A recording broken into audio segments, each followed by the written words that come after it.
আসসালামু আলাইকুম রহমতুল্লাহ। গ্রিনল্যান্ড শিক্ষাবৃত্তি ও কৃতি শিক্ষার্থী সংবর্ধনা 2026 অনুষ্ঠিত হতে যাচ্ছে আগামী 15 আগস্ট 2026 সকাল 10 ঘটিকা। এসএসসি 26 বিজ্ঞান বিভাগ থেকে উত্তীর্ণ শিক্ষার্থীরাই এই পরীক্ষায় অংশগ্রহণ করতে পারবে। ন্যূনতম জিপিএ 4 পয়েন্ট পেয়ে থাকলে এই পরীক্ষায় অংশগ্রহণ করতে পারবে। রেজিস্ট্রেশনের জন্য আর মাত্র 9 দিন সময় বাকি। আগামী 12 আগস্টের মধ্যে রেজিস্ট্রেশন সম্পূর্ণ করতে হবে। এসএসসি সিলেবাস থেকে 100 মার্কসের বহু নির্বাচনী প্রশ্নে পরীক্ষা অনুষ্ঠিত হবে।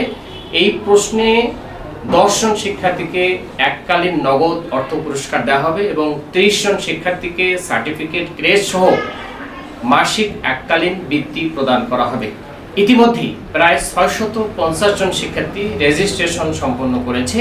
এখনো সময় বাকি রয়েছে। তোমরা যারা এখনো রেজিস্ট্রেশন সম্পন্ন করনি, তোমরা অফিসে ফোন করে, মোবাইল ফোনে SMS করে বা গুগল ফর্ম পূরণ করে রেজিস্ট্রেশন সম্পন্ন করতে পারবা। তোমাদের জন্য শুভকামনা। আসসালামু আলাইকুম রহমতুল্লাহ।